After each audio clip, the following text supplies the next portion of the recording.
falar um pouquinho hoje sobre fé. Quem tem fé aqui, diga amém. Amém. Quem exercita a sua fé, diga glória a Deus. Glória a Deus. Amém. A Bíblia diz que o meu justo viverá pela fé. Se você e eu não vivem pela fé, não estamos vivendo pela fé, então nós temos que tomar um cuidado aí. Porque o justo de Deus, aquele que é justificado por meio da cruz de Cristo, esse precisa viver pela fé. E de um jeito ou de outro, nós vamos viver pela fé. Bom é quando nós podemos ter o favor de Deus para viver pela fé. Vou explicar. Você exercita a sua fé voluntariamente. Como é bom quando nós exercitamos a nossa fé voluntariamente, pregando o evangelho para outras pessoas, orando pelos enfermos, intercedendo pela igreja, honrando ao Senhor, como disse o irmão, com o nosso dízimo, com a nossa oferta, porque também isso é uma atitude de fé. Vivendo realmente na dependência de Deus. Isso é maravilhoso, porque voluntariamente nós estamos exercitando a nossa fé. Amém, irmãos? Mas se de alguma maneira nós nos acomodamos, se de alguma forma nós começamos a viver a mesmice e não nos preocupamos mais de viver pela fé, não nos preocupamos mais de orar por nós mesmos, pelas pessoas que chegam até nós, quando nós esfriamos na fé, então muitas vezes a luta bate à nossa porta, até com a permissão de Deus, para que a gente possa despertar e exercitar a fé. Porque é como um músculo, é como alguém que vai para uma academia. Se você exercita, a tendência é aquele músculo crescer, fortalecer, mas se você para de exercitar, aquele músculo atrofia. E a Bíblia diz que de glória em glória nós vamos alcançar a vitória, amém, irmão? Então a fé é algo que a gente precisa constantemente estar vivenciando, vivendo em nossas vidas. O apóstolo São Paulo, quando ele fala com a igreja de Gálatas, no capítulo 2, versículo 20, é um versículo extremamente conhecido, que a gente gosta muito, diz Paulo que ele está crucificado com Cristo. E ele diz, e esta vida que eu agora vivo, não sou eu que vivo, mas é Cristo que vive em mim. E essa vida eu vivo pela fé no Filho de Deus. Amém, irmãos? Então Paulo está dizendo o quê? Que a vida que ele tem é para viver pela fé no Filho de Deus. E é muito interessante isso, porque quando Paulo faz a sua carta para Timóteo, no finzinho da sua carreira, quando ele já está com a revelação de que o Senhor vai recolher, ou seja, que ele vai morrer, ele diz assim, eu combati o bom combate, acabei a minha carreira e estou guardando a minha fé.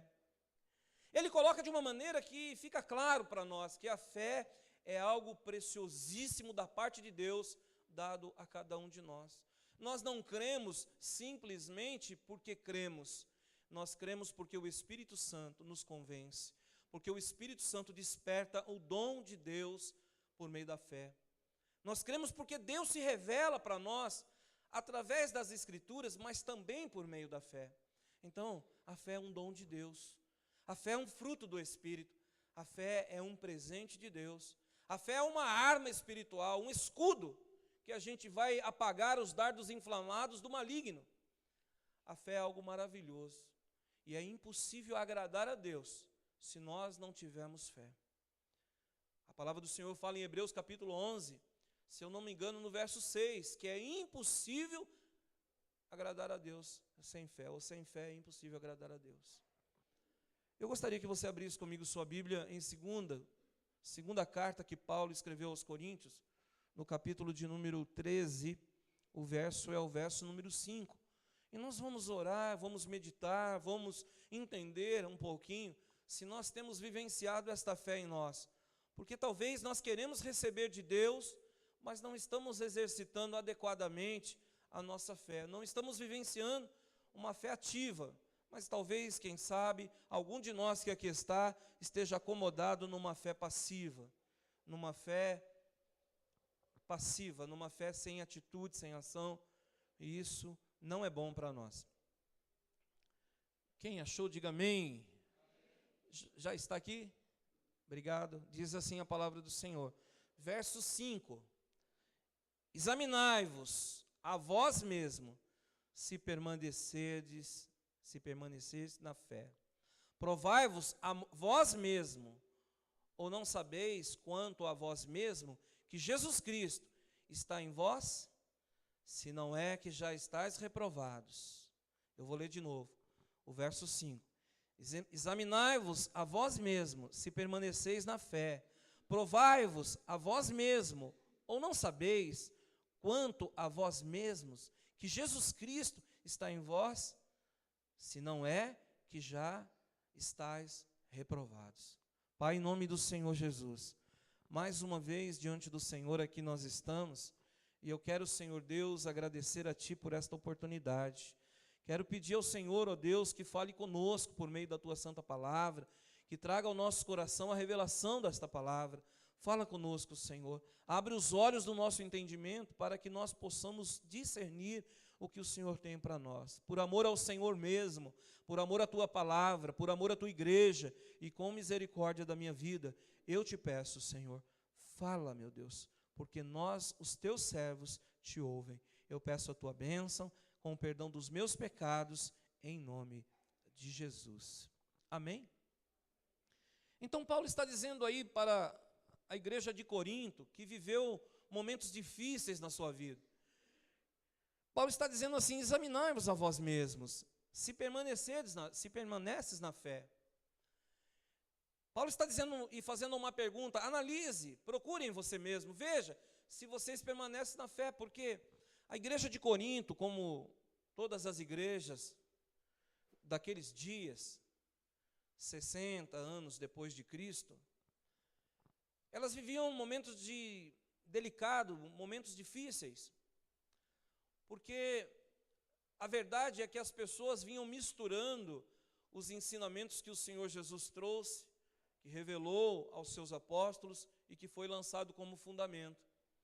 Muitas coisas já estavam misturadas e a gente sabe que todas as igrejas passaram por algumas dificuldades, com exceção da igreja de Tessalônica. As demais igrejas, quase todas, viveram misturas, dificuldade por conta das coisas que se tentavam enfiar dentro do contexto da igreja. A igreja dos Colossenses começou a ter pessoas dizendo que se fazia necessário a adoração de anjos. Logo no primeiro capítulo, você vai ver isso lá.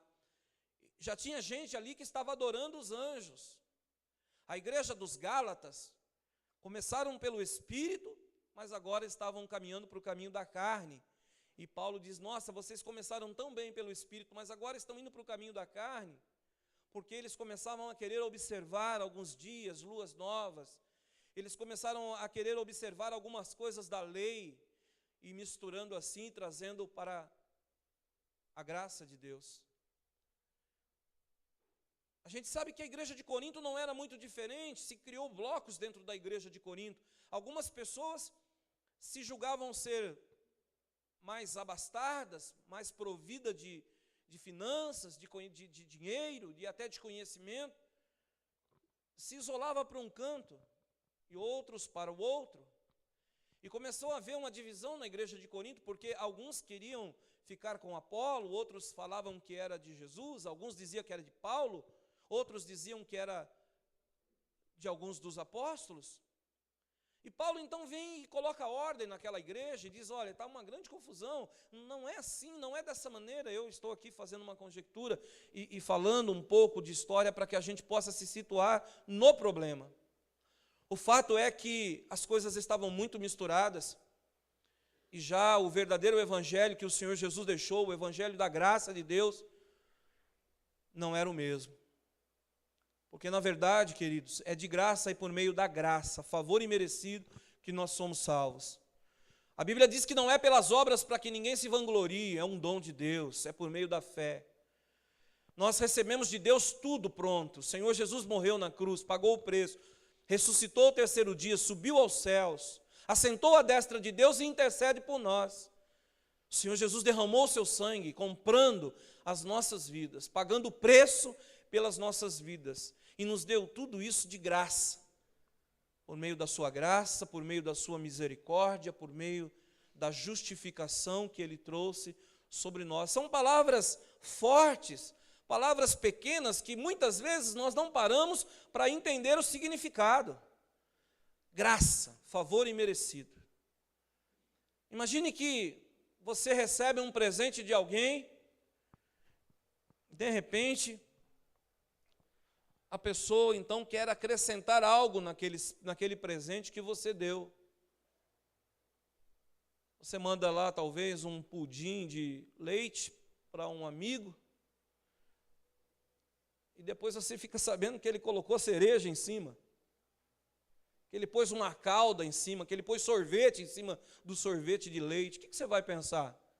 Poxa, ele não gostou do pudim, né? Ele precisou incrementar tanto desse jeito, precisou fazer tudo isso, e agora ficou uma meleca, né? Porque o pudim de leite tem o seu sabor próprio. Você põe cereja no pudim de leite, vai matar o doce. Eu estou dando um exemplo que é a primeira coisa que me vem à mente, me desculpe se foi um exemplo muito corriqueiro, mas é que eu não pensei nisso para falar, estou falando aqui de pronto. O que eu quero dizer é que a graça de Deus é suficientemente poderosa para nos salvar, para nos libertar, para nos sustentar, para nos conduzir. A misericórdia do Senhor é imensa. E o Senhor não vê como vê o homem. Os pensamentos do Senhor são muito mais altos, e os caminhos do Senhor muito mais altos. O Senhor fez para nós de graça. Nós não merecíamos e Ele fez para nós. A igreja de Corinto estava misturando, colocando coisas no meio da graça de Deus. Não, olha, tudo bem, Jesus é bom, Jesus é o Filho de Deus, nós acreditamos, mas achamos que para que a gente possa merecer o que o Senhor Jesus Cristo fez, talvez nós temos que fazer a circuncisão. Talvez nós temos que guardar as luas, os dias de luas, as festividades. Talvez nós temos que fazer mais alguma coisa. E quando eles assim faziam, Paulo ficava nervoso e dizia: vocês estão com isso anulando a graça de Deus.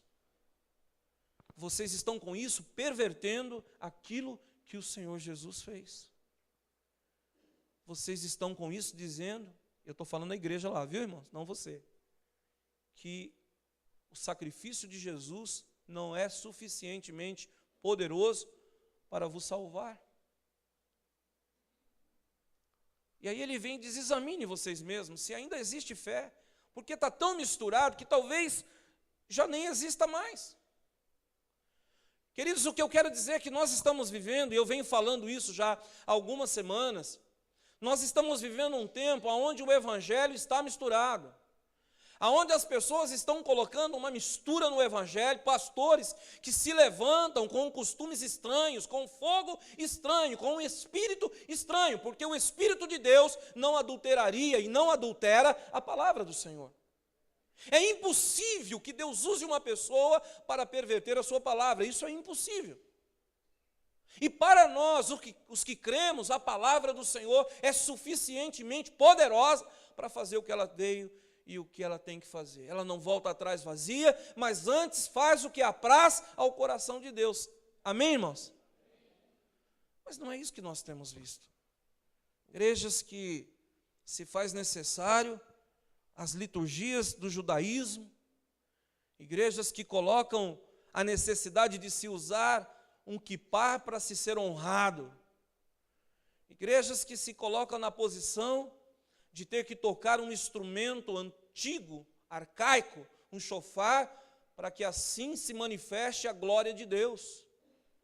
Meu irmão, a glória de Deus, ela se manifesta à obediência à sua palavra. Quando eu e você obedecemos a palavra do Senhor e cremos na palavra, o Senhor traz à existência as coisas que não existem e o nome do Senhor é glorificado. Eu não preciso aqui tocar um chofar, eu não preciso aqui ter um culto litúrgico, uma liturgia religiosa, para que o Senhor Deus venha se manifestar em nosso meio. Na verdade, a religião, ela foi criada já pela incompetência.